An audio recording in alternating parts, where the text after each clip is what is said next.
They laughed loudest on Veterans Day, right after someone called my tattoo Bar Fight Inc. Names Walt 72 used to serve. Now I nurse cold coffee under two bright fluorescents and a cracked sugar jar lid. Didn't plan to be remembered today, but that old ink. It remembered me first. Ever seen a room go from mockery to salute in one heartbeat? Tell me what you'd have done. Walt Strickland pushed open the door of Lester's café, the bell chiming like clockwork, just as it had every morning for years. The air inside was warm and faintly sweet, a mix of maple syrup and overused fryer oil. He stepped in slowly, letting the heavy door ease shut behind him. No one looked up. The only motion came from a waitress sliding a plate across a counter and a teenager laughing at his phone near the register. Walt adjusted the collar of his faded flannel jacket and shuffled forward. The tattoo on his forearm, barely visible beneath the cuff, peeked out as he reached for his seat by the window. Someone behind the counter caught a glimpse and grinned, nudging the guy next to him. He eased into the booth, the vinyl creaking under his weight. Outside, the leaves rustled faintly red and gold, layered like a patchwork quilt over the sidewalk. Inside, nothing changed. The jukebox in the corner was stuck on a Patsy Cline loop again, and the coffee pot hissed in rhythm. Walt didn't need a menu, hadn't in years. Biscuit and gravy, black coffee, no cream, he said, not looking up. Travis, wiping his hands on a towel behind the counter, rolled his eyes. Yeah, the usual, he muttered. Then to the new server beside him. Looks like prison ink, he snorted, nodding toward Walt's arm. Walt heard it. He always did. But his expression didn't change. He lifted his coffee cup slightly as it arrived and gave a nod more out of habit than gratitude. 2 booths away, a boy around 14 looked up from his sketch pad. Noah Brewster leaned forward a little, squinting at the old man, with the jacket sleeves just shy of the wrist. He didn't say anything, just watched. The cafe was half full, mostly older regulars nursing second coffees, waiting for lunch specials to start. Lana Brewster moved from table to table, making check marks on the morning prep sheet clipped to her server's apron. She glanced toward Walt's booth briefly, but didn't slow her step. She'd run this place long enough to know when not to stir the pot. Walt sat quietly, eyes on the street. A delivery van sputtered past. The local bus dropped off 3 retirees in windbreakers at the corner pharmacy. Every movement outside was predictable. Inside, the same. His biscuit came first, then the gravy. Travis didn't say a word this time, just slid the plate over and walked off. Walt unfolded a napkin, dabbed the corner of his mouth before even taking a bite. He chewed slowly, deliberately. His coffee was refilled twice, once by Lana, once by a younger server with a nose ring. Neither made eye contact. Walt didn't expect them to. The bell above the door rang twice more, first for a woman with curlers under a knit cap, then for a man in a high-visibility vest who nodded to Travis but said nothing. Familiar rhythms, the kind that didn't require words. Noah kept sketching. He wasn't drawing Walt exactly just the shape of the tattoo, or at least what he'd seen of it. It looked like numbers or letters, maybe both. He shaded it in carefully, tongue pressing into the corner of his lip. In the background, Travis whispered again, louder this time, aiming for a laugh. Just some old man with a faded tattoo. The words floated across the cafe like steam rising from a cup too long ignored. A couple near the entrance glanced up, then looked away. No one said a word. Lana stood near the prep counter, lips tight. She tapped her pencil against the clipboard but didn't speak. Walt didn't flinch. He finished the last of his coffee, placed 2 wrinkled singles under the salt shaker, and stood. His knees cracked slightly, but he moved steadily to the door. The cold from outside had crept in, and he felt it now in the joints. Still, he didn't hurry. As he passed the register, Travis looked up, then quickly away. The kid wasn't bold, just careless. Walt pushed open the door again, and the wind caught the edge, sending a slight gust through the room. It rustled napkins in the dispenser. He paused a second before crossing the threshold, not out of hesitation, but because something in him still hoped someone might stop him. No one did. Outside, the light had shifted brighter, but still filtered through the kind of clouds that never fully left in November. His old truck sat parked just across the street. He didn't go to it right away. Instead, he leaned against the wall of the café, pulling his collar up against the breeze. A woman walking her dog offered a nod. He returned it with a gentle smile. Through the window, he could see Noah still drawing. The boy wasn't pretending to hide it anymore. His pencil moved quickly, now strokes longer, more confident. He looked up, met Walt's eyes for a fleeting second, then looked down again. Inside the jukebox, skipped. Patsy Cline's voice cut out mid-word, replaced by a faint hum, then silence. Lana walked over and gave it a sharp thump. The song resumed. Walt didn't wait for the next chorus. He pushed away from the brick wall, tucked his hands into his pockets, and crossed the street slowly. The bell behind him jingled again as the door eased shut. As Walt exited, Noah scribbled something into his notebook, a rough sketch of the tattoo. Mrs. Jeffries, Noah asked softly, "How do you know what an old military tattoo means?" The library was still the way only small-town libraries can be on a Thursday afternoon. Outside, a mist clung to the windows, blurring the outlines of parked trucks and leaning telephone poles. Inside, it smelled faintly of paper lemon polish and whatever old books whisper to one another when left untouched for decades. Mrs. Jeffries looked up from behind the front desk, where she was wrestling a barcode sticker onto the spine of a large print mystery novel. Her glasses had slipped to the end of her nose again, and her silver hair, loosely pulled into a bun, wobbled with the motion. She blinked at Noah, surprised, but not startled. "Well now," she said, setting the book aside with a soft thump. "That's an awfully specific question, Noah Brewster." Noah unfolded the page from his notebook and laid it gently on the counter between them. It was the drawing he'd made that morning at Lester's Café, crude, yes, but detailed where it counted. The inked numbers and sharp angles, the faded triangle framing the whole thing. She adjusted her glasses and leaned closer, her lips parted slightly. "Where'd you see this?" she asked, voice dropping a notch. "In the diner," Noah said. "On a man's arm. I think he's a veteran." Mrs. Jeffries tapped one finger gently against the edge of the paper. "You'd be right, dear. That's a unit designation. Marine Corps. 2nd Recon Battalion, if I'm not mistaken." Noah's eyes widened. "Really?" She smiled softly, the kind of smile that held both knowledge and time. "Not all heroes wear capes, dear. Some wear orthopedic shoes." She disappeared into the back stacks before Noah could ask what that meant.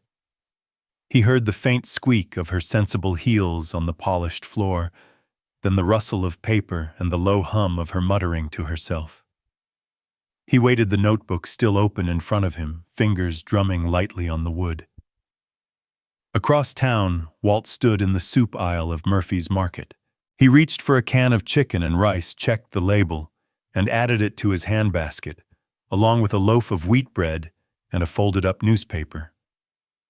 The place was mostly empty, just the soft squeal of wheels on tile and the low hum of fluorescent lights. As he turned the corner near the freezers, a teenager bumped into him, earbuds and eyes glued to a screen. "Watch it, Grandpa," the kid mumbled, barely looking up. Walt didn't flinch.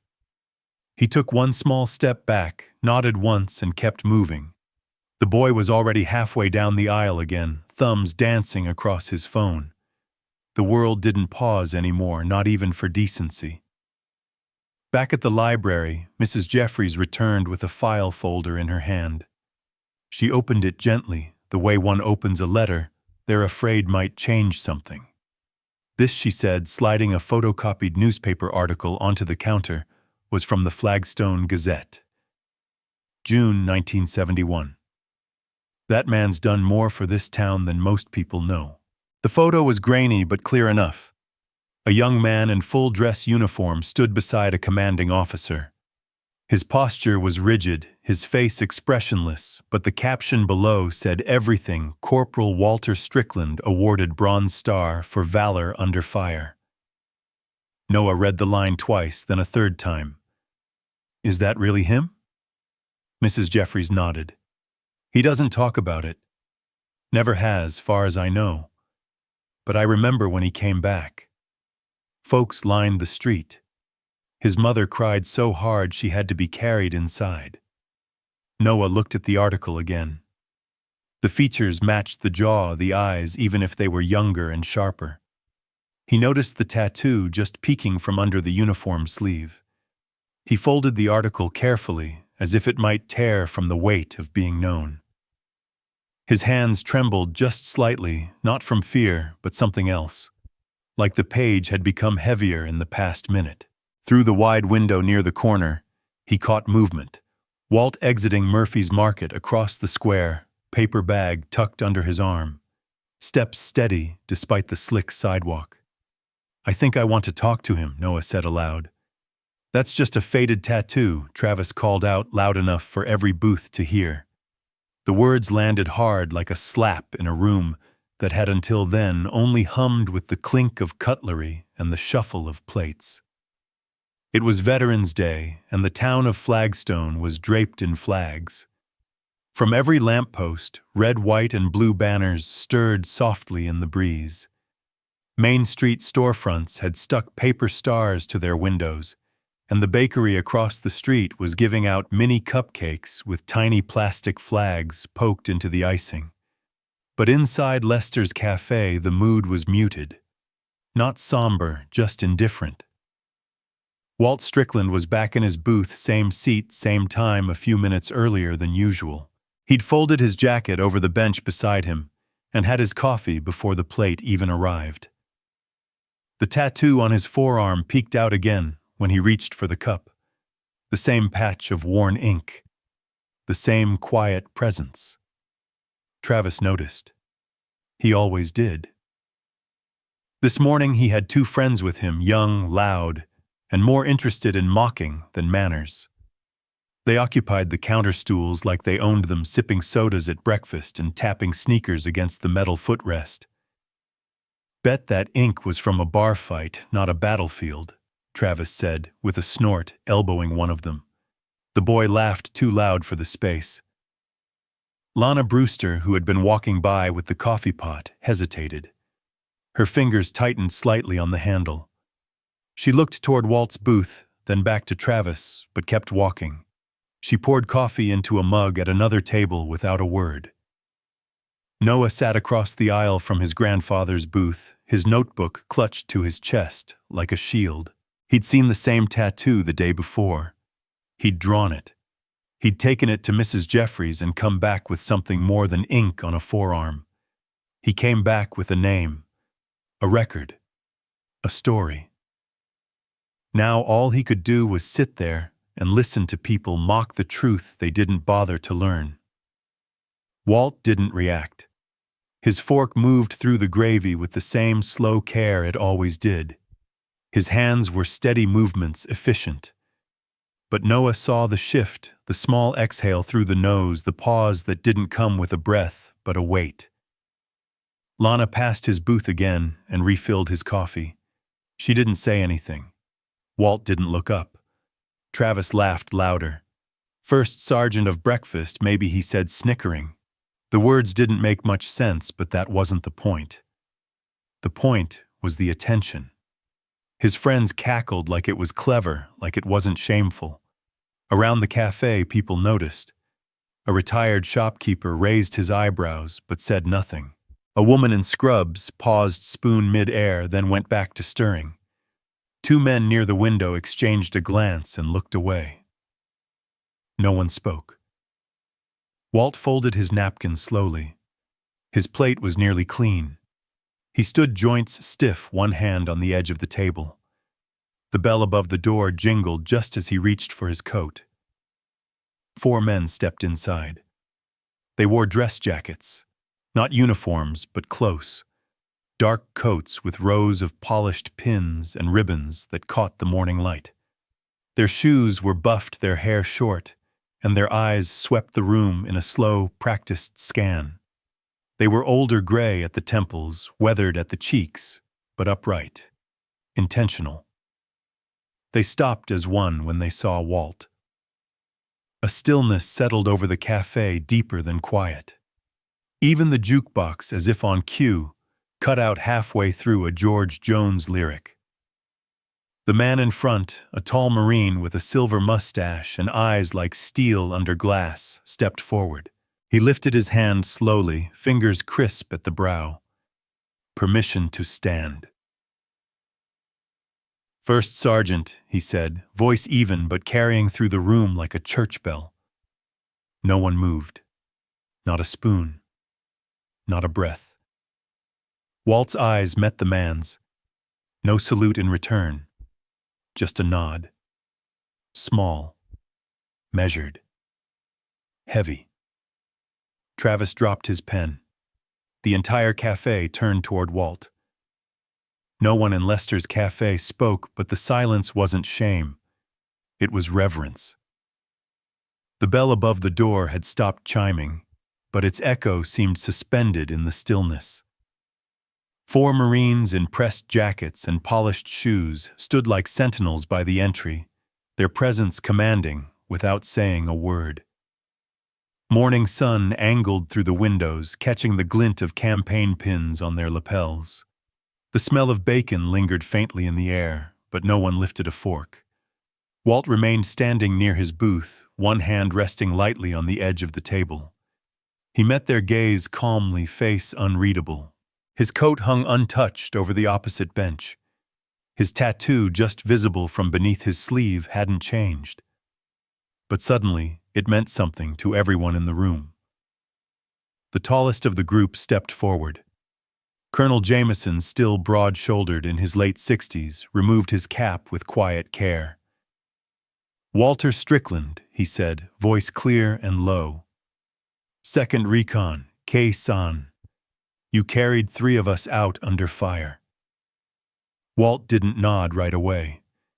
His eyes drifted to the other men, each one holding his gaze, each one standing taller than the years should have allowed. Finally, Walt spoke, his voice gravel-worn but even. "We all came home. That's what matters." A hum passed through the café, like everyone let out the breath they hadn't realized they were holding. Someone at the counter blinked hard.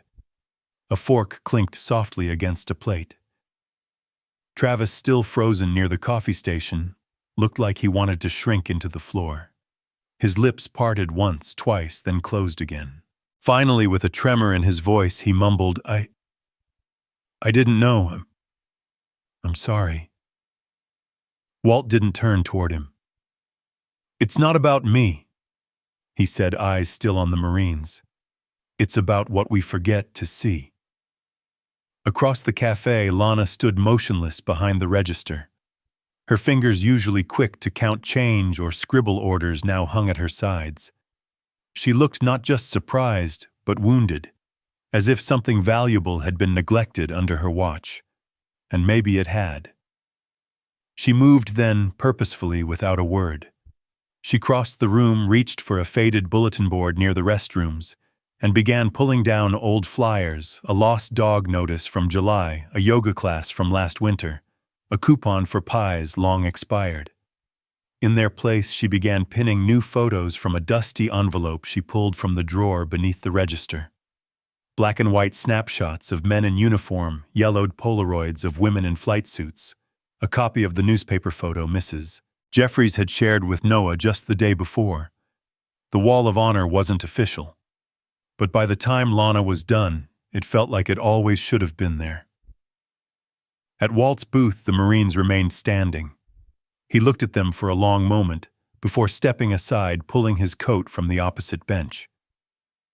Well, I'm not standing all day, he muttered, half smiling. The lead Marine chuckled softly. Permission to sit, Walt nodded once. The others slid into the booth, two across from Walt, one next to him, their movements careful, reverent. It wasn't a photo op. It wasn't for show. It was reunion quiet and true. From his corner seat, Noah watched with wide eyes. He clutched his notebook to his chest again, but not out of defense this time. Out of awe. Something had shifted, not just in the cafe, but in the space between then and now. Between silence and truth. He stood up, legs slightly stiff, and walked slowly toward the booth. His voice trembled, but he didn't look away. Mr. Strickland, would you tell me your stories? Alt didn't speak of war often, but the boy's eyes weren't asking for valor. They were asking for truth. He sat back in the booth, hands resting on the smooth edge of the table as if holding on to something invisible. The Marines had gone nodding silently to Walt as they left. The cafe had emptied some the rush of Veterans Day morning, now settled into the slower rhythm of late afternoon. Plates clinked faintly in the kitchen, and the jukebox had returned to softer tunes, instrumental versions of songs even older than Walt. Noah sat across from him, notebook in his lap, pencil in hand, but unmoving. He didn't ask again. He didn't need to. Walt glanced once toward the counter where Lana stood.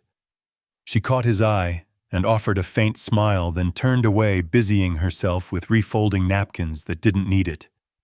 She knew the moment needed quiet. It was March of '68, Walt said finally, voice low and even. Near a village we called Red Smoke. Night air smelled like spent oil and burnt wood.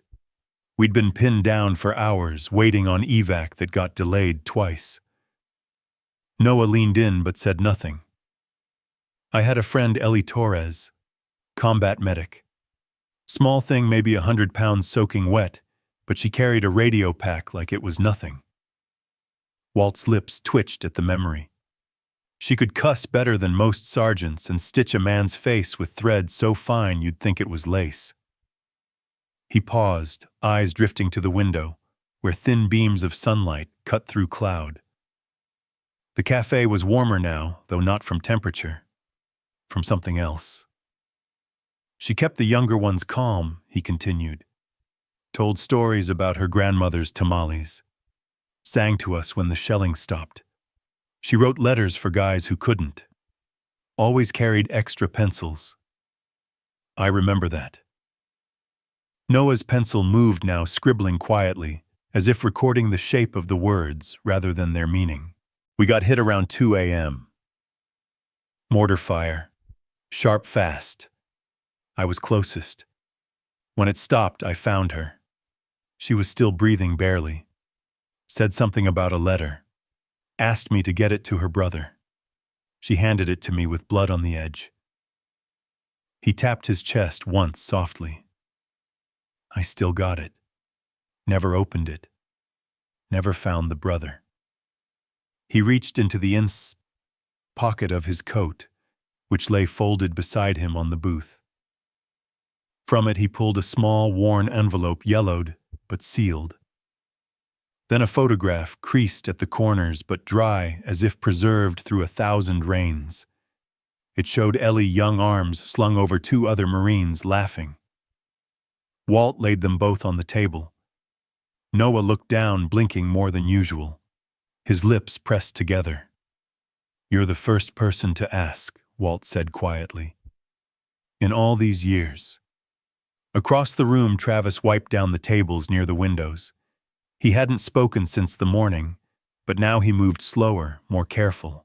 He glanced toward Walt's booth, saw the photo, saw Noah's still posture, and paused. Then, without prompting, he walked to the back, disappeared for a moment, and returned with 2 glasses of lemonade. He set them on the booth, no words, no eye contact, and walked away. Walt looked at the glass, then nodded once. Noah finally looked up. What would you want people to remember about her? That she showed up, Walt replied.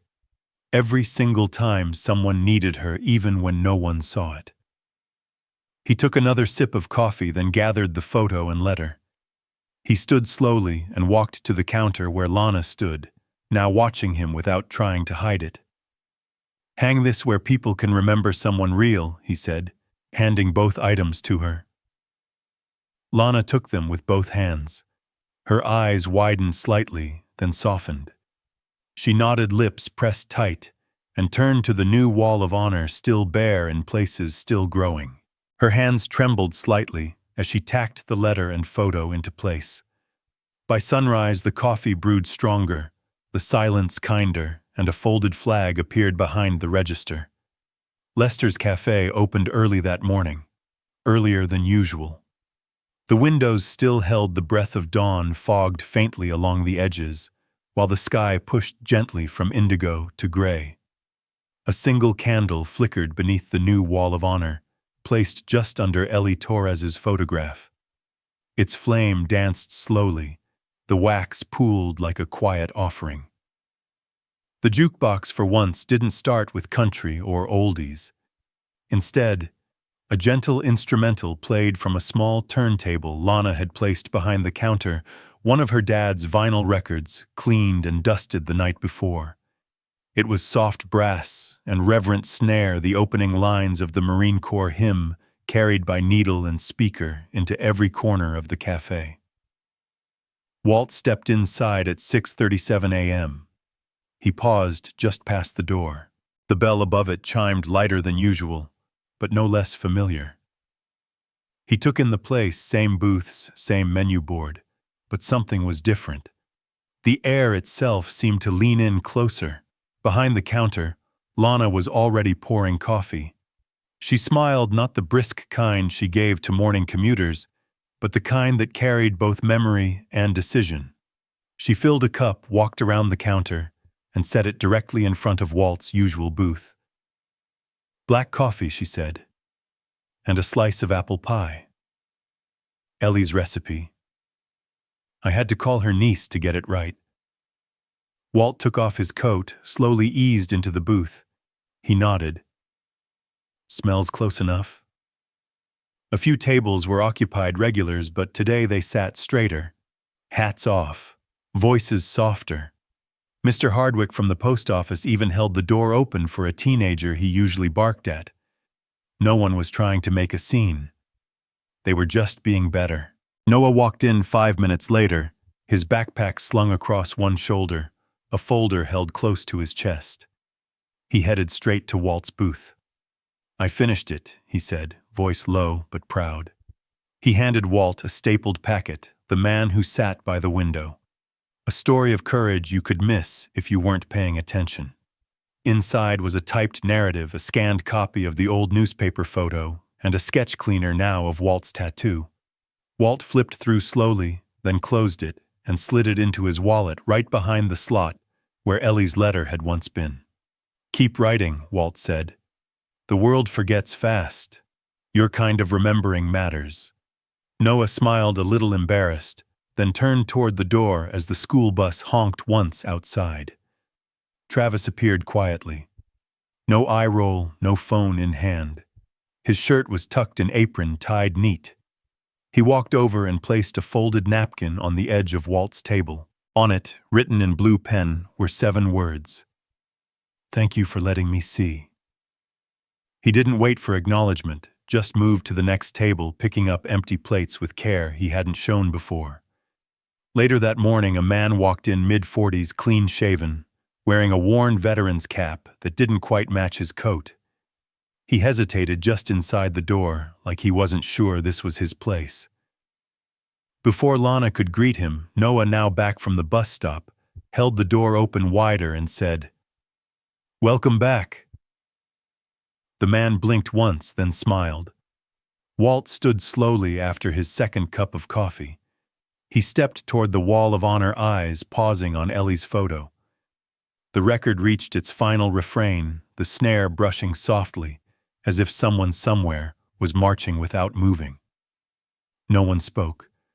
No one needed to.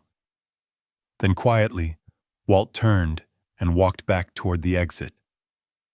At the door, he looked up, touched the frame gently with his fingertips, and nodded to the bell above. Still rings true. The cafe didn't need applause or headlines to remember just a folded flag, a photo on the wall, and a boy who asked the right question.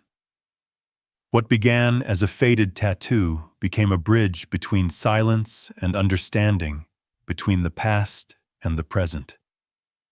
In a world quick to judge, kindness still lingers in held doors, shared stories, and quiet gestures that mean everything. Like a porch light left on at night, compassion doesn't call attention to itself. It simply shines. And if this story stirred something in you, perhaps it's time to notice who's sitting quietly by your own window.